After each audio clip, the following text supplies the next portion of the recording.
Martial law in Cebu? You lying piece of crap. There is no martial law in Cebu. Cebu is chill, it is beautiful, and is filled with so many different places that do not welcome lies like that. What did you expect the police to do when you started a rally without a permit? Number one. Number two, what did you expect the police to do when you all of a sudden caused a scene and became a nuisance when, number three, the ASEAN summit is ongoing? Leaders from different countries, dignitaries, guests are supposed to feel safe in Cebu. And you did what everybody would have feared. You caused the scene. I can't believe it. Now you're gonna say, martial law. Pam Baricuatro, the governor of Cebu, asked you nicely that you could reschedule till next week. To next week, where we have to keep up appearances, currently keep up appearances, because what part of the world doesn't know what's going on in the Philippines, Mike? What part? Diba? We're supposed to promote Filipino pride by hosting the ASEAN Summit. But what did you do instead? Siniraan mo ang Cebu. Cebu didn't do that. Cebuanos didn't do that. You did. You and the Cebuanos who participated in your... I'm sad because one of them is my uncle. Not proud of that part, but his politics are his politics. And I don't blame him for that. But what I don't understand is that you could have chosen a different time to do what you did. But no. Be, anong kinalaman ng ASEAN leaders, be, sa nangyari kay PRRD? Seriously though, you expect they don't know? They don't care kasi hindi sila kasali. They don't wanna be a part of that. You know why? Because you are not doing this for Digong. You're not. I am buying your book. You are not doing this for PRRD. You are doing this for you. Why? Because you got a different boss. You have a different puppet master. Hindi ka tao ni Digong, Mike. Hindi ka tao ni Digong. Okay? The person that is actually loyal to Digong in Cebu, GovPam. GovPam. And look what she said. She asked for you not to do what you did today. Be, ang pag-uusapan sa ASEAN, be, matters within the ASEAN to promote the Philippines para naman lang, di ba, sa paggugulo nyo, mo, boss mo, mga anak ni Duterte, yan. Di ba? To showcase that despite all of what they're doing, maganda ang Pilipinas at talagang kayang-kaya mag-host ng event, pero hindi, kasi kailangan talaga manggulo kayo. So proud kayo niyan. So that is exactly what the DDS does, no? Cause a scene, do something, and then play the victim pag kinall out. Akala nyo hindi kayo nababasa ng mga taga Cebu? Be, ang mga taga Cebu hindi. Be. Ang mga Bisaya, lalo na talaga sa Cebu, no. Hindi, sorry. Diba? Dignified yung mga yan. O tingnan mo, nilangaw yung rally mo, ilan lang kayong sumali? Ilan kayong sumali sa kagagawan? And what did you expect the police to do? Diba? Hug you. Kasi diba, if you're doing it for Digong, edi sana, you chose a different time.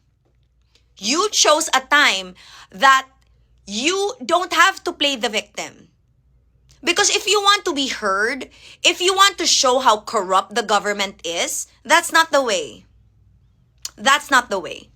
What you are showing is how desperate y'all are because February 6th is coming. What you are doing is just an example of what the Duterte children will do just to get power. Nakaka-proud, no? Maging DDS. My God! Why? Seriously. No. This is why Talaga. Manggugulo kayo, be? Manggugulo kayo? Kakasinulog lang ng Cebu. Kaka-renew lang ng pagtanggap ng blessing mula sa Senyor Santo Niño, tas gaganunin nyo? Huy! Hindi pa nawawala sa ears ko yung Batubalani song. Tapos ganyan na kayo. Hindi pa ako nakaka-get over sa prosesyon na sinalihan ko. Tas ganyan na kayo. You're going to litter the streets of Cebu with your desperation. No. The people of Cebu love Rodrigo Duterte. There is no denying that. But not all. There's also no denying that. And the people of Cebu are peaceful. They like to keep the peace. They like to be left alone in that peace. Kasi Queen City of the South, queenly.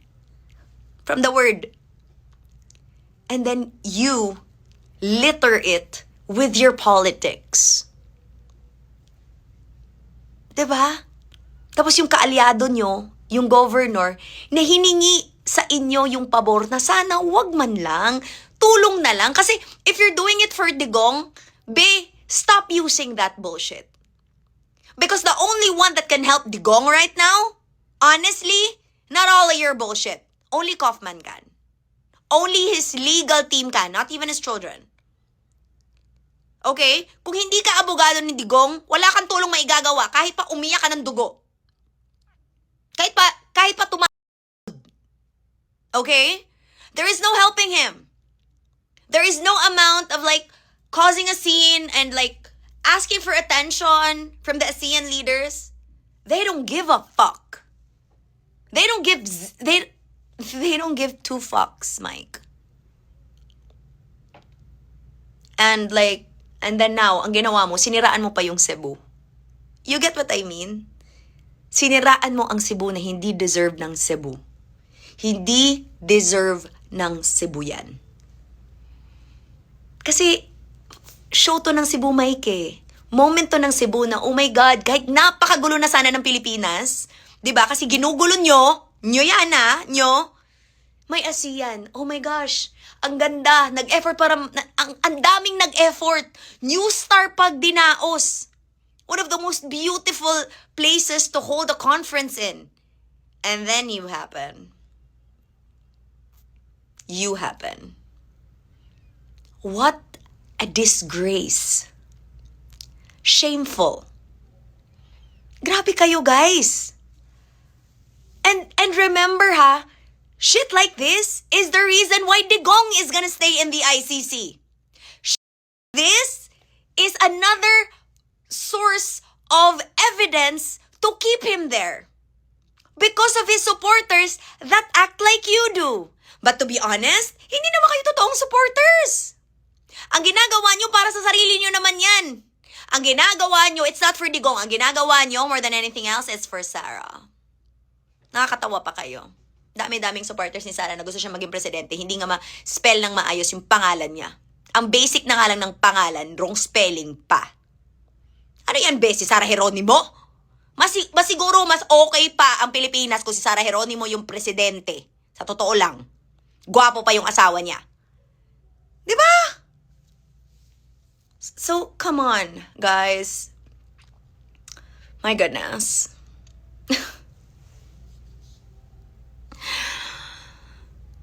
Cebu deserves more respect than this for being loyal to Digong.